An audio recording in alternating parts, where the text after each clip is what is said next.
customers' feelings about what they're buying or whatever it is can change everything. Okay. Like, I was the last time we were next thing you know, one small policy change in Apple's phones changed everything about e-commerce marketing. We felt the brunt of that as companies.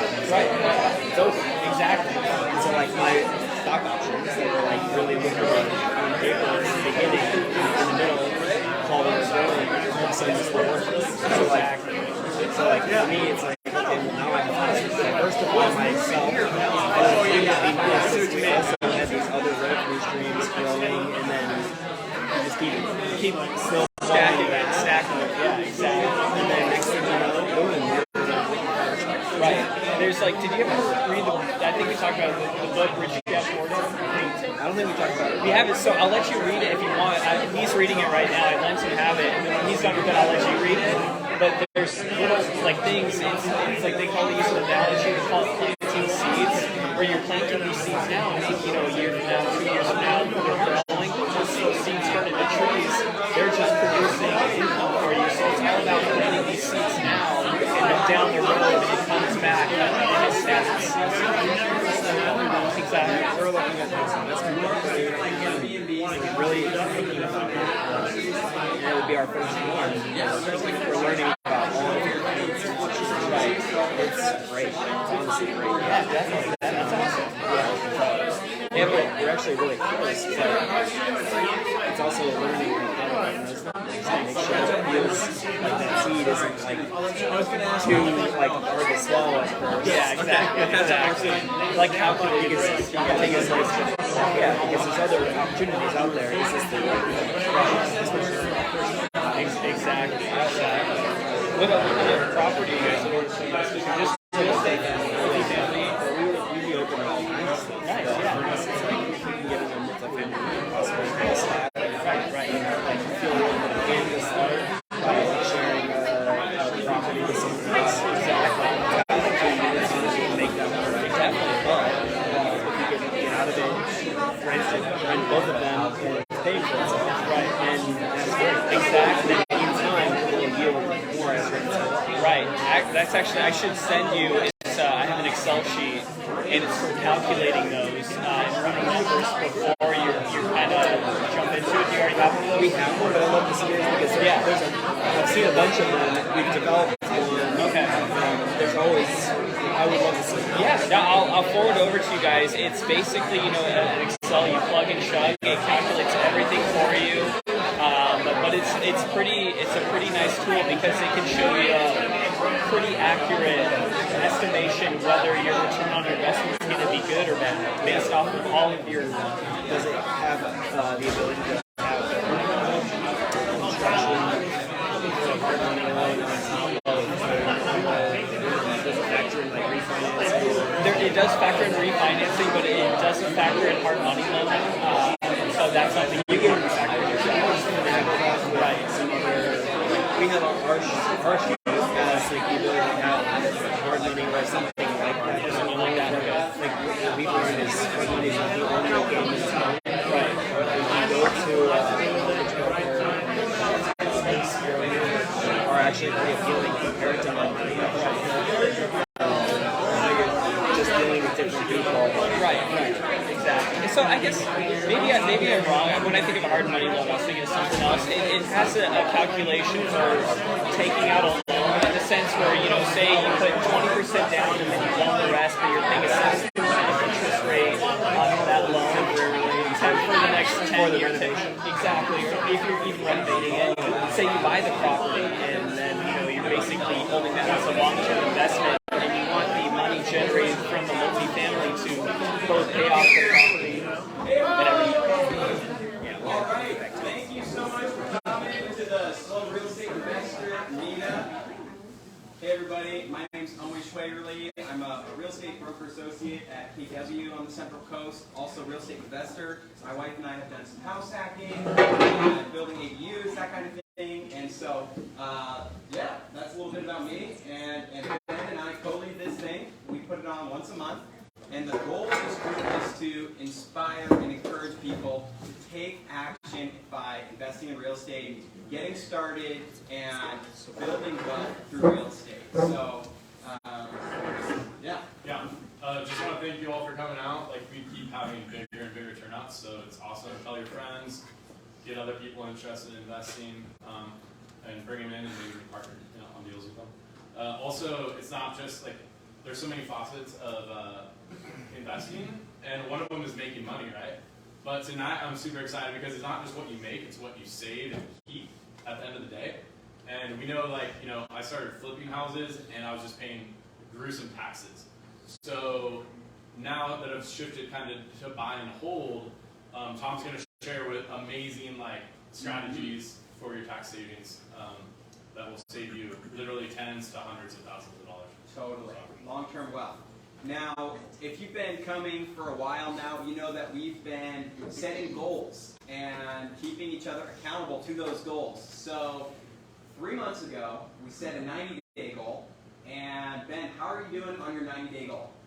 So I set a big audacious goal, and it was 50 units within 90 days. So where we're at right now is we've closed on 4 units. I have an LOI out for 6 units, and then I have another off market of 9 units we're trying to work a deal on. And we're going to be raising money for the 9 units. If you guys want to, if anyone wants to passive invest, not have to do anything, just put in money and get cash flow for that.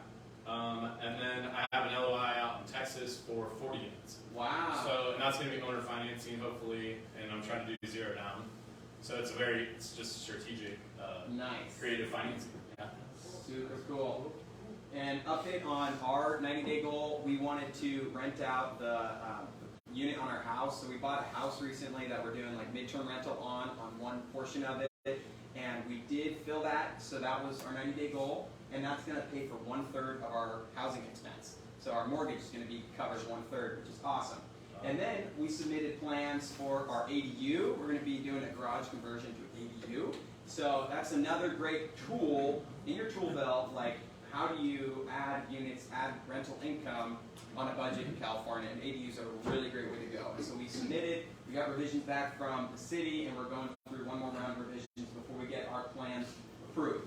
So that's a little bit of an update on our 90-day goal, my wife Camille and I. And so now I want everyone to share with your neighbor, say what your 90-day goal was, and do a quick update. Yeah, and if you weren't here for that, or the past ones, just start it today. Today's your 90-day goal. You have 90 days to accomplish something super big.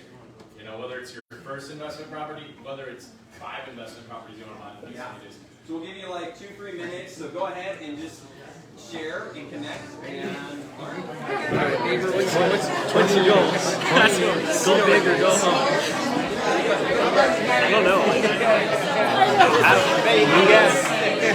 don't know. I was when he said set a goal, I was like, first goal, quit my job. That was the first goal that came to my mind. And I was like, does it have to be units? Maybe like, can I just do like any goal? Can I just quit my job as a goal? And so I do it. Jeff? Yeah, you betcha. Yeah. Hartley, Jake's friend. Literally. Feels good though. Do you guys know each other outside of here? Yeah. We're best friends. Oh, kind of. Right. Yeah.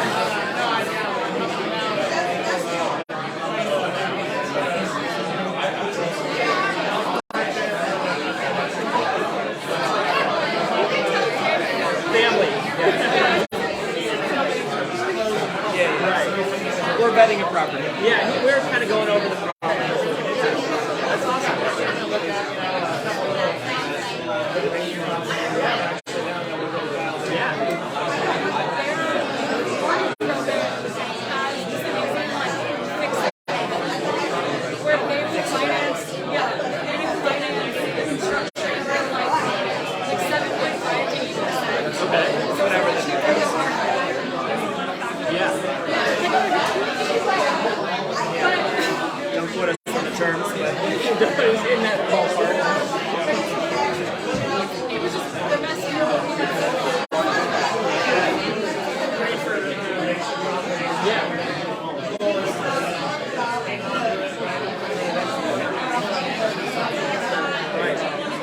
So have you been doing this for a while, or are you a real estater, realtor, mortgage lender?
Exactly. It makes it easy. So that's what you guys are looking at doing from the like, yeah. As we say, that's one thing I've been wanting to get into and stuff, but I haven't really jumped into anything other than some money lending and stuff like that. Like Ben was talking about, if anyone want to throw some money to send your cash flow, I'm partnered with them doing one of those right now. Yeah. And so that's how I kind of got introduced to this and stuff, is through Ben, and then Hannah, my realtor and stuff, and Abel Contreras. Yeah, so we do like a lot through Abel and stuff, and they're the ones that got me into this. Okay, bring it back in. All right, who has a goal they want to share so we hold them accountable? Yeah. That's not scared to share. You shouldn't be scared to share this. You should be like,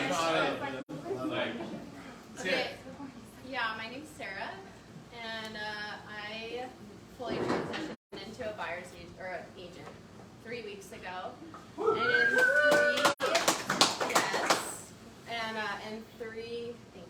And in 3 months, I would like to close 6 properties. Woo! So you got 3 months, 100 grand in GCI in escrow or closed, and go right tonight or tomorrow, tomorrow morning. It should be about 7. Very cool. Very cool. Go. Awesome. All right. Sierra. Hi, I'm Sierra, newbie investor. My 90-day goal was to have my first property creatively. So I am in negotiation with seller finance right now, and a Tascadero. So all good vibes my way, please. Good job, Sierra. That's awesome. She set that goal. She's been focused on it, and it's starting to manifest. So that's the thing, the power of goal setting. Okay, next we're going to introduce our guest speaker. And this guy is incredible. He's helped us save a ton of money on taxes. And one thing about taxes, it's just like personal health and fitness. You can hire a fitness coach, but they're not the ones who are actually eating the food or doing the discipline, doing the workouts. You have to do the work yourself. So you have to keep track of your finances, have spreadsheets or QuickBooks and all of those things. And so one book I wanted to let you all know about real quick, Tax-Free Wealth. Has anybody read this book? It is so good. There are so many great strategies in here. And so I read a lot of these strategies and then talked to Tom about these strategies and started implementing them. So there's things like setting up an S Corp for your business so you get more tax write-off that way. And cost segregation, another great strategy that you can use to depreciate assets and get more write-off. And so by doing some of these strategies and working with Tom on our taxes, we were able to get a refund of like $55,000 in taxes for 2021. So I know this guy, what he does works. He's really humble about it, but it works. So if you ever want to learn more about that, contact Tom. And without further ado, I'd like to introduce Tom Cook, CPA. Come on down. So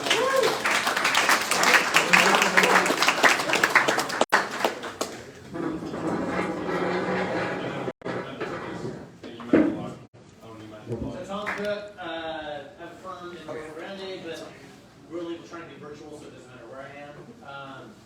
Been doing this since 1991. so probably longer than you guys been live. Came to Rio Grande or bought my firm in we don't need that right now. Bought my firm in 2003. I've been running ever since. Used to work in big corporations that don't exist here, so now it's just normal people helping them save taxes. Real estate is, of course, a big industry around here, so know quite a bit about that. Thank you, Owen, for the kind words. Owen is humble as well because he challenges us, comes to us with very clever ideas, and they're fun to talk about. And we've implemented a few. And this isn't what I was going to talk about, but very quickly, does everyone know what a cost-seg study is? Or who does not know what a cost-seg study is? Okay, so the idea, and I don't have anything on this, but the idea is you have a property, you can own it already, or you buy a new one, and absent anything else, you would take the property, you look at your assessor's bill, there'd be land and building, right? For a total of $350 land, $350 building, $700,000. Well, you can't depreciate land, so that's on the table. So you have $350,000. CPA is going to say 27 and a half years. Have fun with that. So that's what you get. $350,000 over 27 and a half years. Not a lot of money. So the idea of a cost seg is you bring an engineer in, and they do it virtually apparently. And they look at the property and say, well, you have sidewalks, right? Yeah. So that's a 15-year asset. And you have driveways. That's a 15-year asset. You have all these different pieces of the house that they break the $350,000 into different pieces. And you can then depreciate some of them faster than 27 and a half years. Now, if you're familiar with this concept, by the end of the 27 and a half years, you're in the exact same place. Whether you depreciate it now, in 1 year, or over 27 and a half years, you get the same deduction. So a lot of people think, well, what's the big deal? The big deal is, because of bonus depreciation, some of those 15-year assets, anything 20 years and less, you can take today, year one, just right on. And so that can result in some pretty significant tax savings. Owen knows that I can be a fan, and I'm a fan only if it's done properly. And what I mean is essentially running your tax return in a with and without. So without doing this, I was going to owe $10,000. With doing this, I have a $50,000 refund. So I just saved $60,000. Now, I only recommend it if you're going to take that $60,000 and reinvest it. If you go by truck, go on vacation, you spend the money on something that's not an investment, I think it's a really bad idea. Because you're going to have to pay that back over the next 27 and a half years. So if you're going to do it properly, figure out how much you saved, take that money, don't even touch it, reinvest it, and repeat it. Rinse, repeat, rinse, repeat. But don't do it if the money's just going to go away to various other things. So that's what a cost seg is, just to bring it up to speed because you mentioned it. So that's more exciting than, no one looks excited. That's more exciting than what It's awesome. Yeah. Yeah. So who owns property? Alright. So twice a year you have to write a check, right? Kind of stinks, not a lot of fun. Depending on how long you own the property, maybe it's better. I have clients that have been in Rubber Beach 45, 50 years. They're still paying $300 every 6 months. So not bad. And that's great. That's a great thing, and that is because of Prop 13. Everyone's heard of Prop 13, right? So how many realtors in the room? All right, so you guys are dealing with clients, and they're probably throwing questions at you about some of this stuff. Prop 13 is really old. Not as old as me, but really old. And what it basically is when you have a change of ownership, it resets the base year, and then it can only go up 2% a year after that. That's it. Bottom line. So there's nice protection in that. Like I said, $600 a year for property they've owned. That's very nice. However, when that sells, the new owner is going to pay at current rates. So Prop 13 came in, and then they came up with, I'll make the number, Prop 53, I think, something like that. And that is what instituted the ability for a parent to transfer property to their children and not have it be reassessed. And so that's been around since 86, I think. And that's a great thing. I mean, that is a fundamental way to save on taxes. And that's, the discussion is saving taxes. Because if the parent bought it, my Grover Beach example, they're paying $300 every 6 months, $600 a year. If that didn't exist, when they inherited from their parents, they'd be paying market rates of property taxes. Kind of stinks. So that was a very nice vehicle for parents to be able to pass on wealth. Then 10 years later, they did the same thing for grandparents. Grandparents can pass it to grandchildren, same rules, but only if the parents are dead. So both parents have to be dead, which is sad, but then the grandparents can pass it to the grandchildren, same rules, carry over. And this existed until 2021. Then in 2021, Prop 19 came out and it changed everything. It's bad. I mean, if what you liked was the ability to transfer, whether you want to do it in the future or you were looking to receive it when your parents or grandparents died, forget about it. It's gone. What I did learn, I was telling Owen that I learned a few things today when I was looking into this. Do you know who the biggest financial supporters of Prop 19 were? Realtors. The realtors. I did not know that. The total funding for the proposition was roughly $45 million, if you can believe that, $45 million. The California Association of Realtors was $36 million, and the National Association was $5 million. There was $400,000 against, and $47 million for. But the vote was super close. Even with all that money, the vote was super close. So I did not know that, which I can understand some of the reasons why. Does anyone have a good grasp on what the rules are now because of Prop 19? Some, I would hope. So, scenario one. Your parents have $3 million of property. One was their home. This is pre-Prop 19. One is the home worth property $300,000 basis for property taxes worth $1 million. And then they have two rental properties, each worth $1 million basis for property taxes $500,000, right? So total $3 million, $1.5 million of property tax basis. Old rules, parents could pass their home to you. Doesn't matter what the home to you worth $8 million, and your property tax basis is $300,000. You get something $300,000. Totally irrelevant what the home is worth. Then they could also pass on $1 million of other property, $1 million of property tax basis. So my scenario where there was the $2 million rentals with $500,000 tax base, they could pass both of those on to the kids, and those wouldn't get stepped up either. So you can see how they can save a lot of money over a lifetime. A lot of money over a lifetime. Well, Prop 19 said, you know what? Parent to child or grandparent to grandchild, you could only do that with your principal residence, period. And it's only $1 million. And so, people were freaking out. 2021, people were freaking out. What should I do? What should I do? What should I do? Because at the same time, the federal government was talking about doing away with the step-up basis. Does everyone know what step-up basis is for real estate?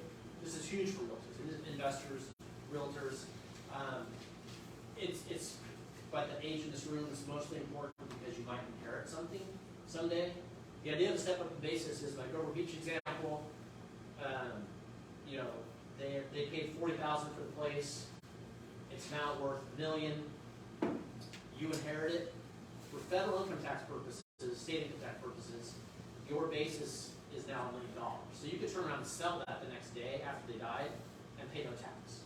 So all that gain that existed while they were alive, depreciation, all the nasty stuff that could exist in that property disappears when they die. And that gets stepped up in basis.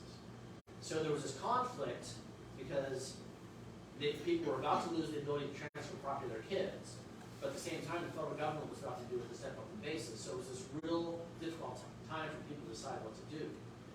Ultimately, a lot of people did nothing. Some did, some didn't. But I'm kind of rambling. So Prop 19 dramatically impacted people looking to transfer wealth or people looking to receive wealth from their parents, grandparents, and that kind of thing. I think I kind of covered it. I can get more specific if anyone has questions. Anyone have questions about Prop 19? Okay. All right. So something else I want to talk about briefly is, so who knows about excluding gain when you sell your home? So if you own a home, if you have clients, right? Your clients own a home, they bought it 10 years ago, it's gone up $800,000 in value. There's a deal on the books where a single person can exclude $250,000 of gain, and a married couple $500,000 of gain, right? So that scenario, they have $800,000 of gain. Federal, California, $500,000 off the table.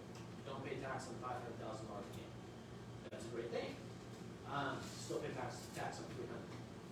So in the world you're in, when you're looking at rental properties versus homes, what used to happen, especially during the last run-up, is you had people sitting on 3 rental properties in their home. So they thought, hey, this is awesome. We're going to sell our home, take $500,000 off the table. Then we're going to move to our rental. We're going to live there 2 years, sell that, and take $500,000 off the table. Rinse, repeat, rinse, repeat. Well, and a lot of people aren't aware of this, but you can't do that. So if you move into a rental, the rules change a lot. So let's say you rented it for 7 years, and then you moved in it for 2, and then you sold it. So that's a total of 9 years. You get 2 nights times $500,000 that you can exclude. So a lot of people don't know that. Wow. And first of all, you're going to, any depreciation you took as a rental, you pay tax on that first.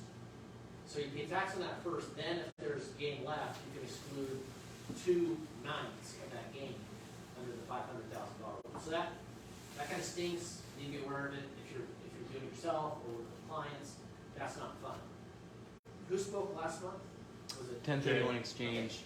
So the other thing which he may have covered is if you have a rental and you don't like it, whatever, you sell it, you buy another rental through a 1031 exchange, and you think, I'm going to move into it. I'm going to move into it, live there a couple years, sell it, take my $500,000. Nope. 5 years. If you sell it within 5 years, you get nothing. Absolutely nothing in terms of the $500,000. So a lot of people don't know that, which I think is super important for investors and real estate agents. Any questions? The 2 out of 9, is that because it's the preceding 9 years? For instance, if you had 7 years of rental, 5 years of the property being vacant, and then you lived in it for 2 years, would it still be the same, or how would that work? Well, it's only your home for 2 out of, I didn't keep track of the total numbers, but 2 out of, I guess what I'm getting at is it the preceding years that it's a fraction of, yeah, or is it? total years only, right? And total years used as your principal residence. So if you owned it 20 years and you lived in it for 3 years, I actually don't know the answer if you just, if it just sat there and you didn't use it, which I'm not around those kind of people with that kind of money. But you know, second homes don't qualify. So you're not going to get credit for any years it was your second home. But you're not going to run into the problem of it being a rental and paying back depreciation. So a second home, you could move into it, live there 2 years. If it's never been rented, you could live there 2 years, sell it, take $500,000. Now some people might say you should have gotten an appraisal when you moved into it, and only the gain after that could be excluded, but good luck. When you say rented, is that if you're claiming it as income, or do you have to? You get where I'm going with this? Like, if you don't claim the income that you're getting from the rental property, does that count as investment property? These are things you don't tell me that you can't. You're not my CPA. Only if you get audited. Only if you get audited. So no one's going to know about it because you didn't report it, right? But were you pretending to live there? It's not like Do you have utility bills in your name? Did you get mail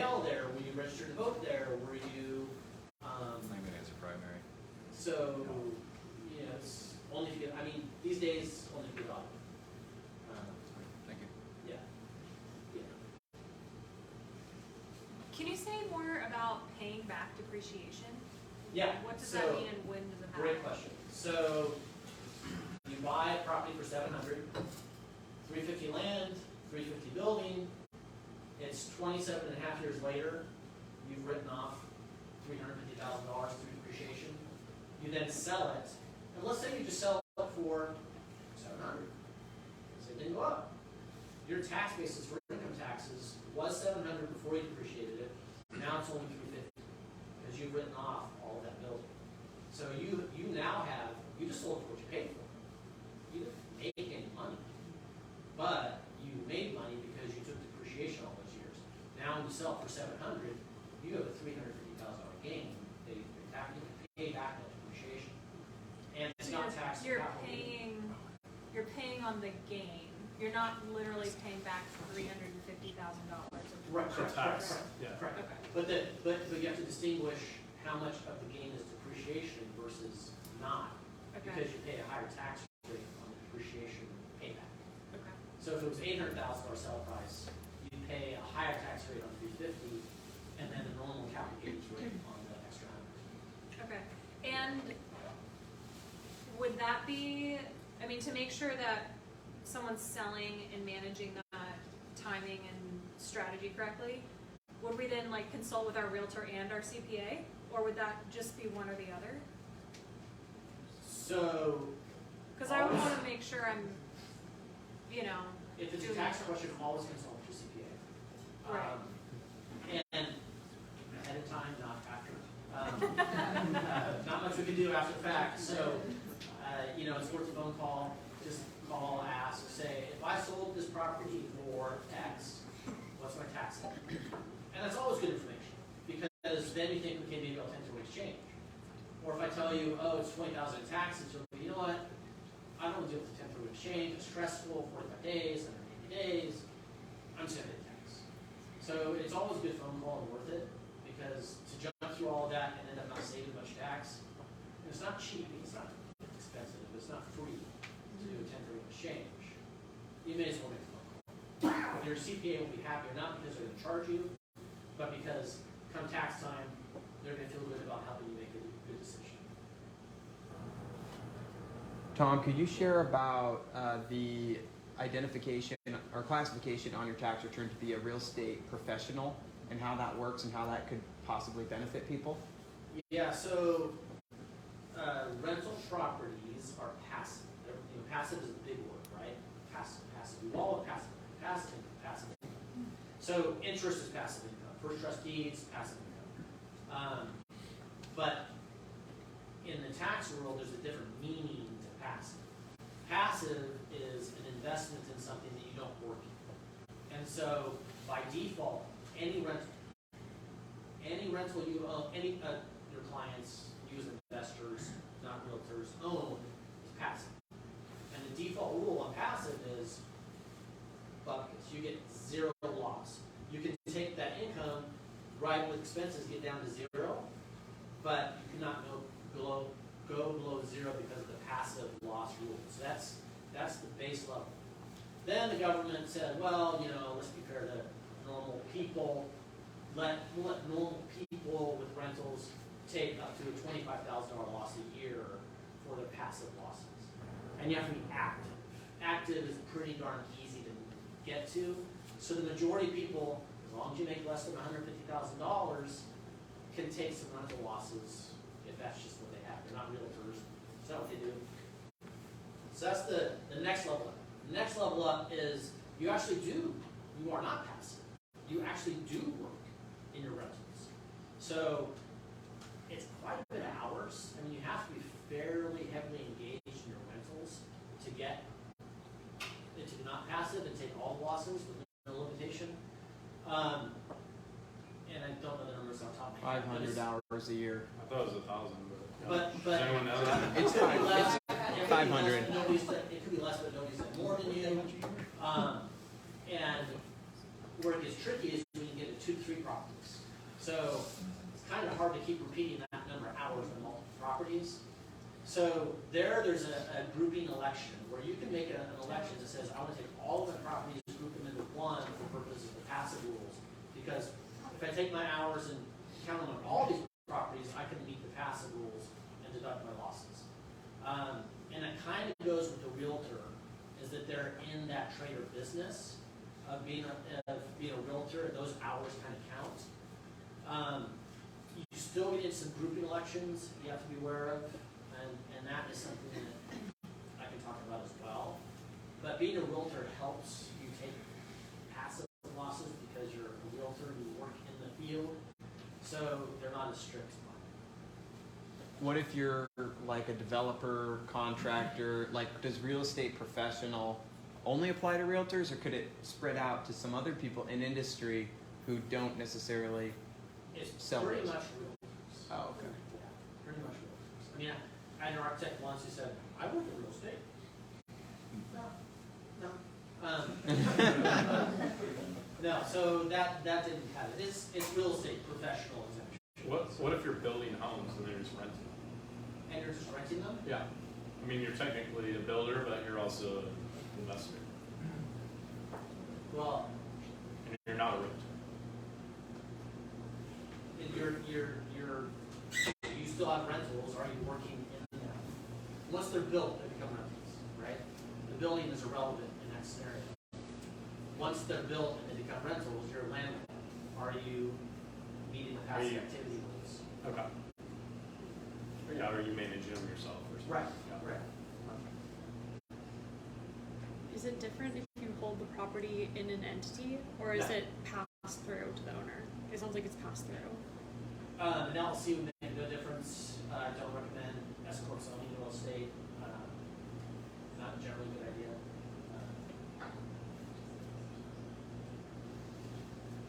Can you tell us the hack about your demo? The demo. Oh, the demo hack. So we bought a building where my office is and tore it down. And you can make an election that you can capitalize the building, whatever was you tore down, and I stood the property tax rule. And so I was able to capitalize the building before we tore it down and appreciating that. So that was pretty cool. Did you say reappreciate? Depreciate. Oh, depreciate. Right, right. Because you can't write it off.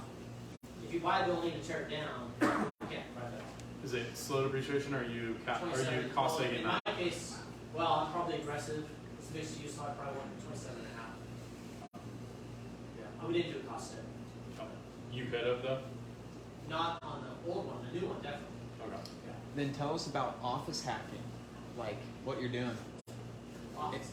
Oh, okay. So, like you've got your business. You know, you buy an office building, you rent to yourself, and then that income from your active income, your earned income, and your daily business, you can write that off because you're paying rent to yourself, and then that's passive, so you get taxed at a lower rate. So. Right. So the idea is, let's say you have a business, especially sole proprietorship. If anyone operates a sole proprietorship. Pretty brutal. I mean, those tax rates are the worst. Self-employment tax 15%, 22% Fed maybe, throw in 10 California. You're talking serious money. So one of the deductions that can help you reduce that income is rent. So even in Schedule C as a sole proprietor, if you own a building, you can pay yourself rent and deduct it that way. Yes, one hand and the other. Not really making any money on that, but you're paying less tax because you're avoiding the self-employment tax on that income. There's rules, you have to be careful. We like to say pigs get fat and hogs get slaughtered because owners can't use, let's say normal would be $1,000. You're paying $5 because you have this rental property over there and you want it to make a fortune. You're going to funnel all of your income into that rental property to make $5 because you have other rental properties losing money that you can't benefit from because it's darn passive activity. So this one makes $50,000 a year, and these lose $70,000 a year. You can take that 50 and shelter that 50 to 70, and only have 20 left you couldn't use. Well, probably if audited. and they looked at that, they would ratchet the $5,000 down to something more close to market and not allow you to benefit from this owner-controlled situation where you're getting the benefit of higher than normal rents. That make sense? You see what doctors want. Any doctors in the room? Yeah. Let's say we all know a surgeon and they're, in this highest tax bracket. What is the top 3 things that you will tell them to do? Max out their retirement, right? Pay yourself. They always want to buy real estate.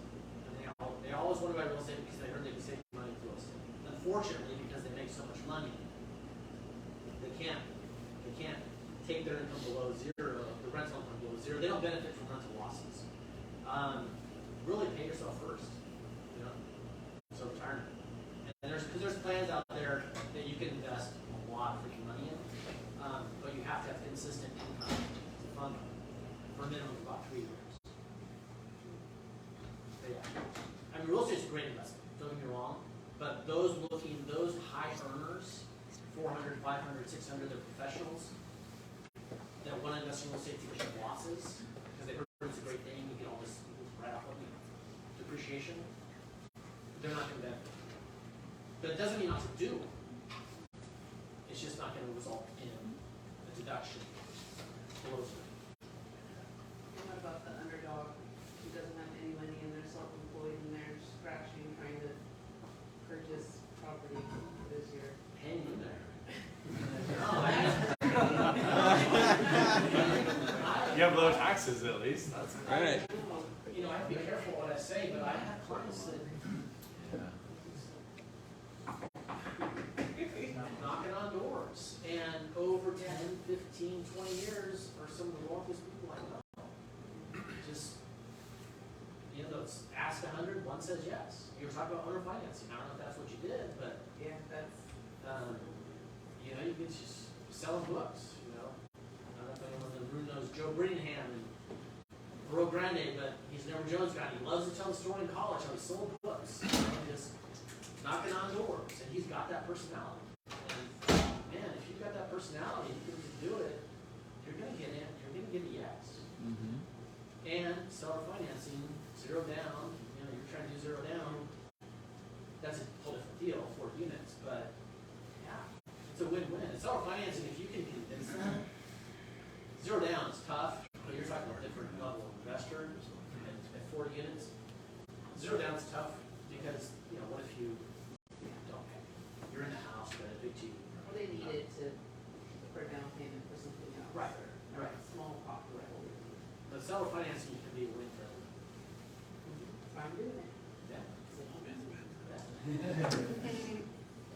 Could you share about entities and how entities can help you reduce taxes? Yeah, so sole props is pretty much where anyone's going to start in this room. Sole proprietor, Schedule C, cheap, easy. I guide everyone there to start. I'd say until you get to about consistently maybe 50,000 of income minimum, start looking at an entity. S corp would be my first go-to. But you're looking at $2,000, $3,000, $4,000 a year costs. So you kind of got to weigh that against the self-employment tax. And an S corp's not going to do away with self-employment tax. It's going to help tamp it down. So, and it's a lot of work. Having an entity is a lot of work. You have bookkeeping, you got to send a tax return, and all the stuff that comes along with it. So, probably more like 100,000 of income is where you might start to see the benefit. Because if you do the math, 100,000 net income, Schedule C, that's $15,000 of self-employment tax. Can't do anything about it. $15,000 self-employment tax. So people say, well, I don't want to pay that. How can I minimize it? Well, you become an escrow. So just pretend for a minute that the next year, January 1st, you were an escrow. And let's say you made the same $100,000, but you didn't take any salary. You just took out all the money as distributions. Zero self-employment tax. You're brilliant. You just saved $15,000. Woo! But you're going to get a call from the arm of the IRS and the arm of California that deal with employment taxes. Because net, I mean, you're paying the same income tax. You're just saving self-employment tax. So, you know, $100,000 California's not going to come knock on your door. $100,000, $15,000 of self-employment tax, you may get a letter from the IRS. I think the first year, I kind of tell my clients take a pass, maybe don't go crazy. So then year 2, $100,000 again, you know, pay yourself something, $10,000, $20,000, $30,000. So now you're paying tax on $30,000 instead of $100,000. So you're saving 15% on that delta. Some of that 15% is going to go to pay me, the bookkeeper, payroll. She's got payroll, not just paying herself. So, you know, all that savings is being whittled down. There's still savings, but it's more work too. So that's really the game with S corps. But they want to, and it's a game. I mean, I had one client who was audited by the IRS employment side, and they won. They had low salaries, high income, low salaries, but they wanted to demonstrate that they were sort of absentee managers. They didn't work in the business a lot, so they won. There was a CPA who lost. He made a lot of money. I think around $450 was his net in his business, and he paid himself something like $23,000 wages. He got audited. Goes to, you know, at that level, he goes to court. IRS brings in their witness. He brings in his witness. Let's say the IRS was 150, his was 70. Judge says 90, so he owes all those back taxes for all the years. But there's no right answer. No one can tell you. Well, I'll tell you zero's wrong, and 100% is foolish. So there's somewhere in between there where you can find some savings and feel pretty comfortable. No one's going to knock on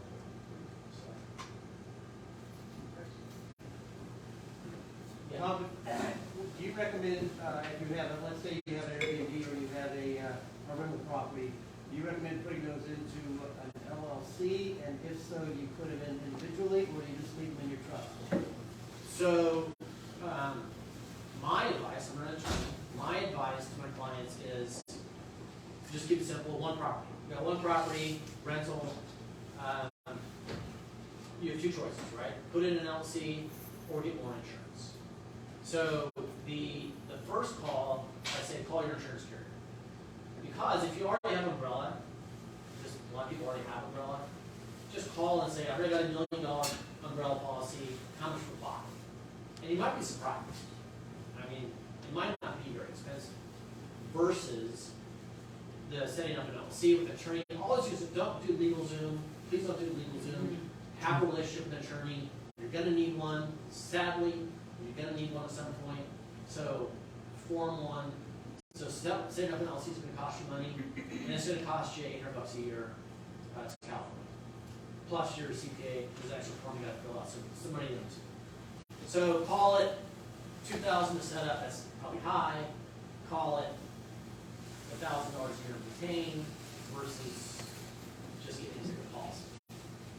And even telling that some people are like, you know what, I don't care, I'm going to put it in LLC because I'll just go with the company. And then having a discussion with your attorney about, okay, now how do I respect this? And make sure that the bail is secure. I've gone to this effort. How do I make sure the bail is secure if something goes wrong? If it was a corporation, you get into all these issues of commingling, business and personal funds, taking too much money out of the company to leave it too skinny, that could put you at risk.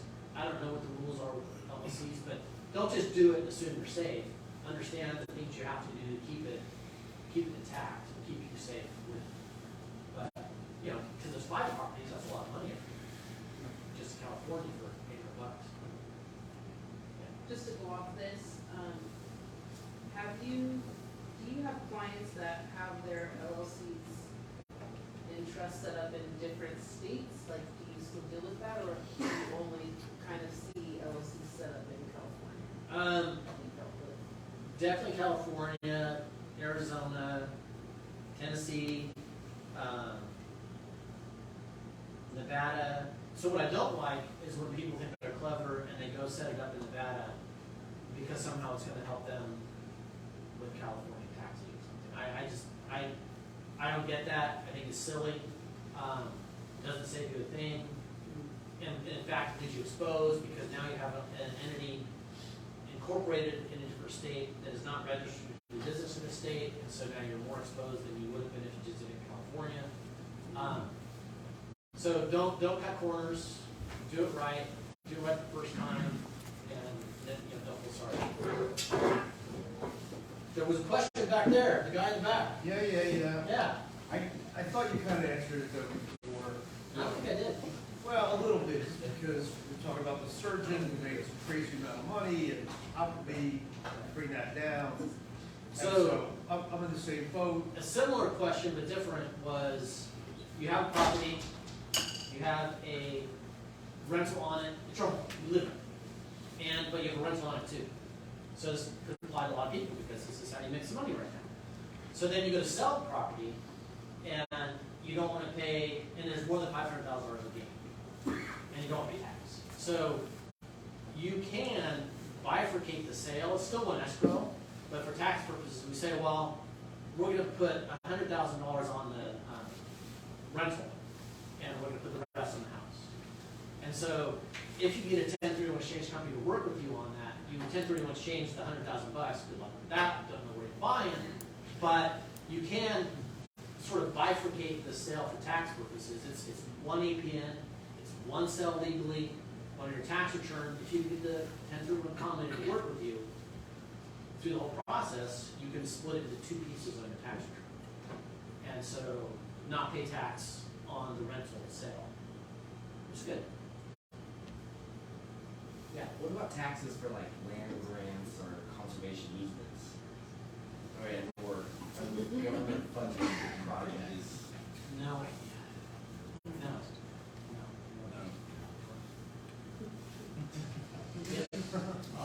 Going back to the cost side stuff. Yeah.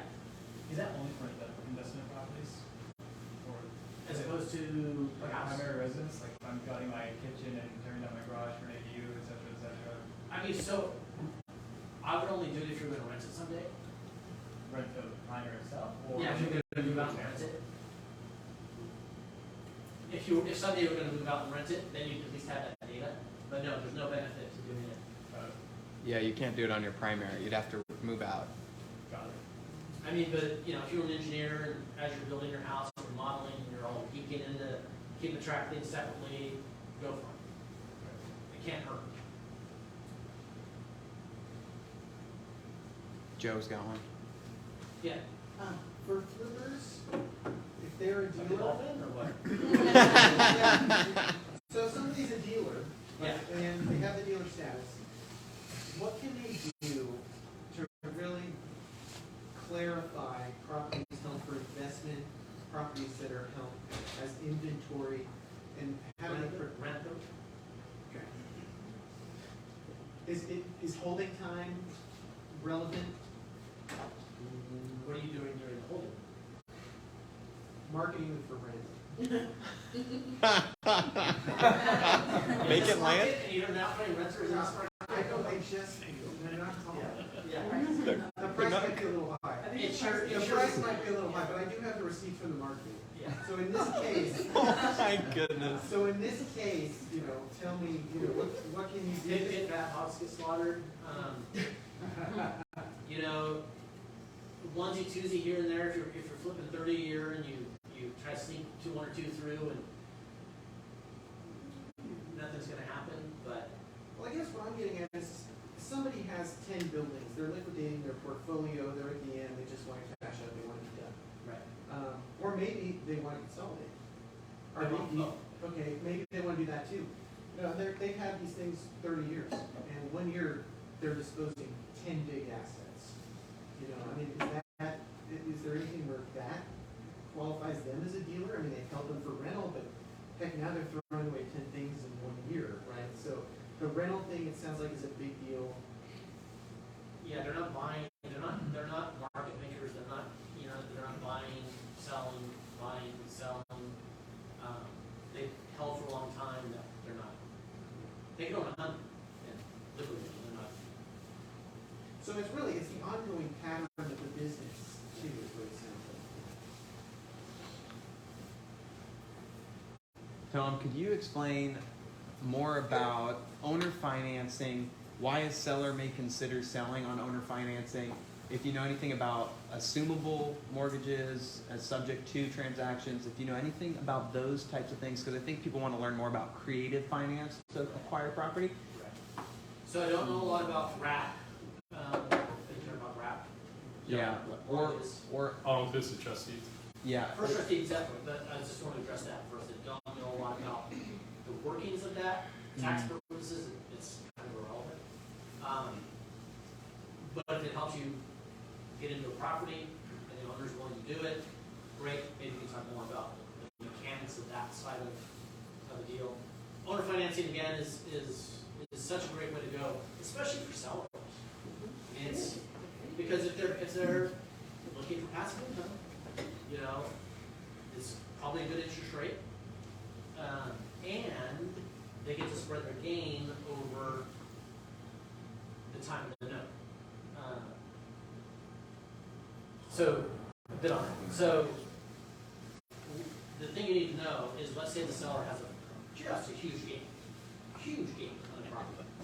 It's a rental, big gain. You know they bought it a long time ago. It's worth a lot of money. You know they did gain, but you want them to do owner financing. You might have a hard time because even if they receive zero money the first year, they owe tax on all of that depreciation recapture immediately. Dang. So they have to come up with the money to pay the tax on depreciation recapture. So you need at least enough money for them, unless they're independently wealthy and they don't care, you need to at least have enough in the game for them to be able to pay the tax that they're going to have to pay on the depreciation recapture that they have. But, you know, I think they're phenomenal. I love them. My clients love them. They hate it when they get paid off. So, and I don't want to take advantage of people, and I don't. But you also have to remember, when you're coming up on the end of that 3-year period, it's a negotiation. Or that 5-year period, it's a negotiation. And they want the income. You like them. It's easy financier, or go to the bank. So you got to find a way to make it work for both of you. And for the most part, my clients, they don't want to pay. I mean, if the note is a year and a half old, you want to get paid off and, you know, put that money elsewhere because the rate's going up. How would you calculate their like recapture that they would need to pay? I would use 25% Fed, Ted, California. Of their basis, like if it's fully depreciated? And this you're not going to know, but well, you could guess the depreciation you think they have taken. So if you think they've taken 100,000 depreciation, they're going to owe 35, and this is high. They're going to owe 35,000 in tax, even if they receive no money. Why can't they use so with the installment method, you have to do the depreciation recapture up front? Day one.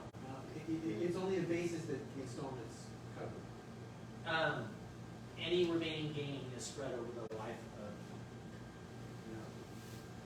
Is there a way around that? Can we get the IRS on installment plan? You can. And anybody, honestly, anybody in the room, don't be afraid of them.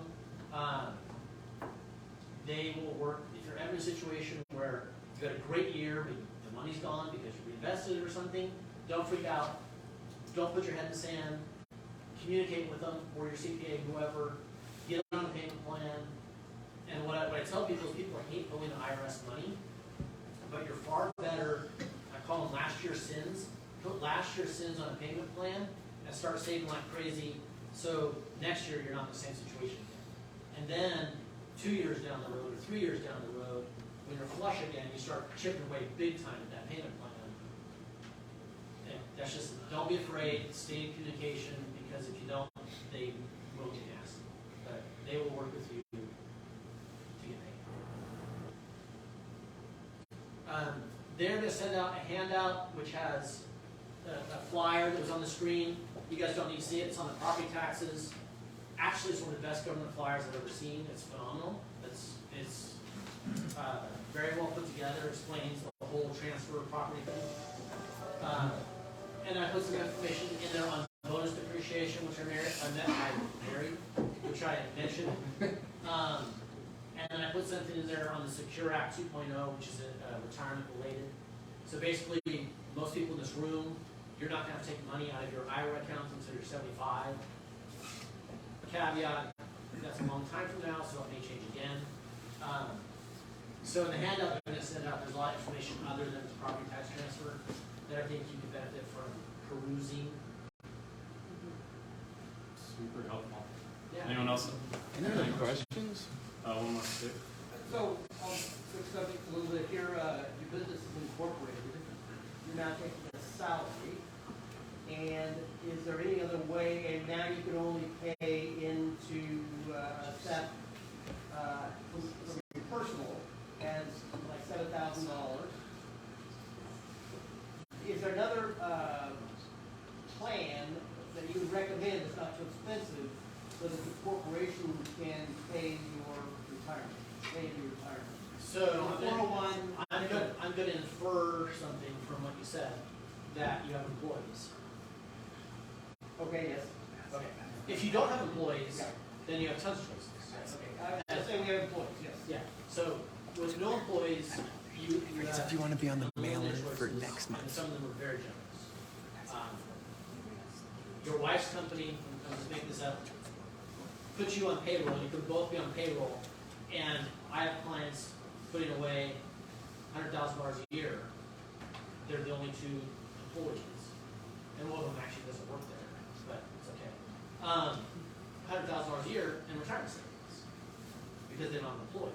But as soon as you hire your first employee, you don't have to do for them what you do for you, but you kind of have to do for them what you do for you, not to that $100,000 extent. And that's where your choices, if you start looking at the math, can get pretty expensive pretty fast. And so then, yeah, you're back to thinking, gee, I guess I should just put $7,000 in my IRA and call it good. The next best would be a simple IRA for the company. It's a company plan. Employees can defer, which if you have employees, you should always allow them to set up something so they can defer. Let them choose. And then you can do, call it $15,000 a year. So two people, that's 30, between two of you, then there's a 3% match for the company. So that's not bad, better than 7. SEPs, very expensive if you have employees. You have to do the same percentage for them that you do for you. But really, if there's no employees, you have tons of choices. If there's employees, you kind of have a 401k, very expensive with employees. You hire a firm, there's a couple in town you can use. You look at thousands of dollars a year to maintain them. A lot of paperwork, reminders, and stuff you have to hand out to employees all the time. It's a hassle. So I don't recommend those unless you're making a lot of them. Do you have any clients who use infinite banking? Like, are you familiar with that? Infinite banking, or like your Infinite returns? Or no, infinite banking. Explain the concept. Yeah, it's like a whole like policy where you can borrow against it and you can buy stuff and use it. Yeah. You're gonna have a really hard time finding a CPA that's a fan of that stuff. Yeah. We are just rubbing around our whole life for some reason, and I don't know why. It is a bias, and I'll admit it 100%. And yeah, so because of that, because of my bias, I don't know about it. All right, got it. Just be honest. One last, what about like for our children, health savings accounts or type of shelters to kind of? So health savings accounts are federal only, right? And actually I had somebody teach me something the other day that I did not know. Shocking. So health savings accounts, I've had clients that have them for years. Traditionally, there's been one choice, HSA Bank or some other bank, where you put your up to $7,000 a year roughly into it. You get a federal deduction, they pay you 0.000% interest, and they charge you $3.50 a month, so the balance goes down if you don't use it. So, but then some investment companies allow you to start investing your money. So you put your $7,000 in and invest it. You make money. So it's a deduction for California. I mean, federal. California does acknowledge it. What I learned with this potential client taught me the other day was never an issue in that savings account scenario because it didn't make anything. But in the investment account scenario, if you put it in something and it went up a lot, you got to pay tax on it. I didn't know that. Wow. So, interesting. Good problem to have, but it creates all kinds of nightmares down the road when you start taking the money out. Wait, I already paid tax on that money to California, but I didn't to federal. So, it's always good to make money. It's just more record keeping. And the amount of money you're going to save from doing that, everything helps, right? 7,000 times a 22% tax rate, not chump change, right? But it's kind of hassle. That your HSA card, they do that. So you have to decide personally whether the tax savings on that is worth all the hassle. What higher income people will do is they will put it in, never touch it. Never touch it. And then they get to retirement and they can take it out. Granted, it doesn't have to be better. So that's an idea for that plan. But again, this whole California thing kind of threw me off. Whoa. So if you did that every year, you got to figure out, because you don't get a 1099 for your earnings on your HSA account. You got to go get the account statement, figure out how much you earn, pay taxes on California. Something else I knew, but just brought up is federal and California don't always agree, as we probably know. There was years where they had different IRA limits. So some people might have different tax bases in their IRAs from federal and California. Some people, sadly, because they don't know that, are going to be taxed twice on some of their returns. Well, I just want to thank Tom for coming out. Yeah. Feel free to keep networking if you guys want. And real quick, we're going to do a deal like swap. If you guys have deals, you can share now, needs and wants kind of thing.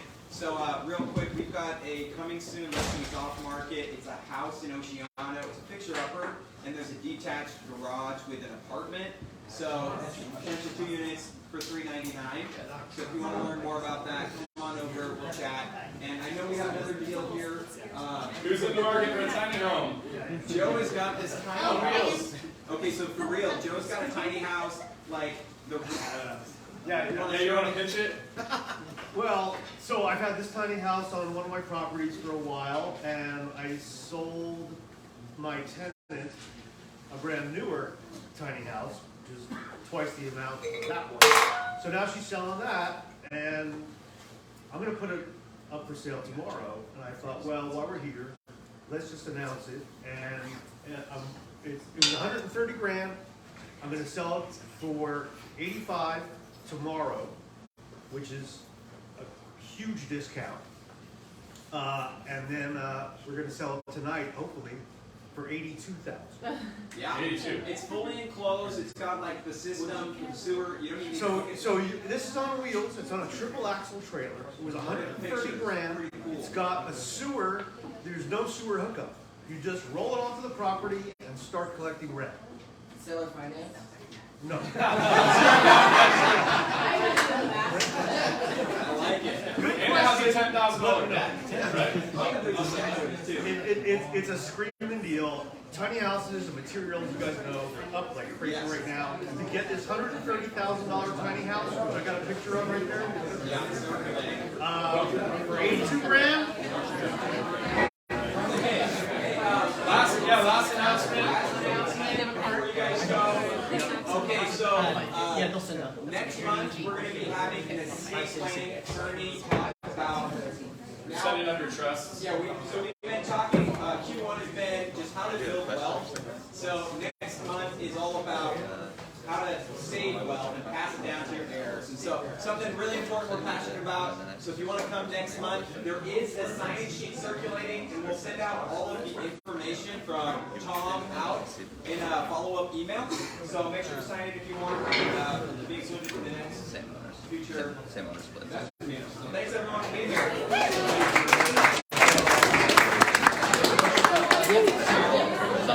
Oh, that was cool. Super good. Yeah, you guys take it. Sounds good, you guys. It was good seeing you guys. Please stick around. We're going to have to go get Nobu one of these times. We're going to have to go get Nobu one of these times. Nice to meet you. Nice to meet you.